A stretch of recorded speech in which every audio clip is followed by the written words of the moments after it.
నటుడు నారా రోహిత్ నటించిన సుందరకాండ రీసెంట్గా జియో హాట్‌స్టార్ ఓటీటీ ప్లాట్‌ఫామ్‌లో స్ట్రీమింగ్‌కి వచ్చింది. మరి ఈ మూవీ రివ్యూ తెలుసుకునే ముందుగా మన ఛానల్‌ని లైక్, షేర్, సబ్స్క్రైబ్‌తో పాటు కామెంట్ కూడా చేస్తారని ఆశిస్తున్నాను. కథ విషయానికొస్తే సిద్ధార్థ్ లైఫ్‌లో తను పెళ్లి చేసుకోబోయే అమ్మాయికి ఖచ్చితంగా 5 క్వాలిటీస్ ఉండాలని కోరుకుంటాడు. అలాంటి క్వాలిటీస్ ఉన్న అమ్మాయే కావాలని ఎక్కడా కాంప్రమైజ్ కాకుండా భీష్మించుకొని కూర్చోవడంతో 30 ఏళ్ళు దాటినా అతనికి పెళ్లి కాదు. యూఎస్ఏ వెళ్ళిపోదామని అన్నీ సిద్ధం చేసుకొని వెళ్ళిపోతున్న టైంలో తనకు కావాల్సిన 5 క్వాలిటీస్ ఉన్న అమ్మాయి తారసపడుతుంది. దాంతో సిద్ధార్థ్ ఆ అమ్మాయిని ఫాలో అయ్యి కొన్ని సంఘటనల తర్వాత తాను కూడా ఇష్టపడుతుంది. అప్పుడొస్తుంది అసలైన ట్విస్టు. చిన్నప్పుడు తాను ఆరాధించిన తన సీనియర్ కూతురే ఇప్పుడు తను ప్రేమిస్తున్న ఐరా అని తెలుసుకొని ఏం చేశాడు అనేది రిమైనింగ్ స్టోరీ. మూవీ చూశాక నాకైతే ఓ మాదిరిగా అనిపించింది. ఇలాంటి కాన్ఫ్లిక్ట్ కొత్తదే అయినా సిద్ధార్థ్, వైష్ణవి, ఐరా చుట్టూ అల్లుకున్న సీక్వెన్స్ కొత్తగా లేవు. ప్రిడిక్టబుల్గా ఉండి తేలిపోయాయి.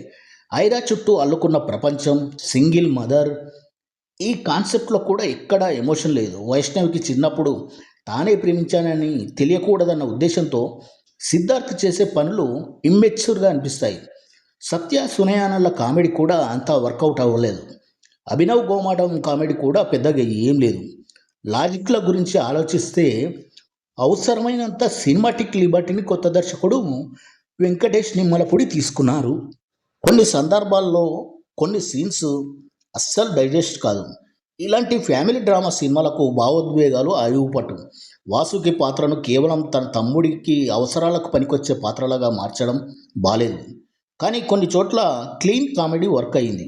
ఇక నటీనటుల విషయానికి వస్తే ముదురు హీరో పాత్రలో నారా రోహిత్ సెట్ అయ్యాడు. కీలక పాత్రలో నటించిన శ్రీదేవి మాత్రం పర్ఫెక్ట్ యాక్షన్.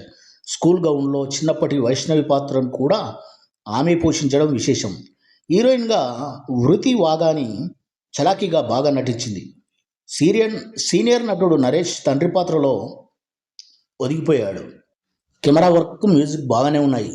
దర్శకుడు మూవీని పోయెటిక్ వేలో ఫిలసఫీని జోడించి ఒక దృశ్య కావ్యంలా మలచాలనుకున్నాడు. అది అంతగా వర్కౌట్ అవ్వలేదు. హీరో క్యారెక్టర్ ఒక పాయింట్ వరకు మరీ ఇంత చాదస్తంలా ఉన్నాడే అని విసుగొస్తుంది. చివరలో ఇచ్చిన కన్క్లూజన్ కూడా అంత సంతృప్తిగా లేవు. ఓవరాల్గా మూవీ అంత కనెక్ట్ కాదు. మూవీ పరంగా ఈ మూవీకి నేను ఇచ్చే రేటింగ్ 2/5. ఇది కేవలం నా వ్యక్తిగత అభిప్రాయం మాత్రమే. మరొక రివ్యూలో మళ్ళీ కలుద్దాం. జై హింద్.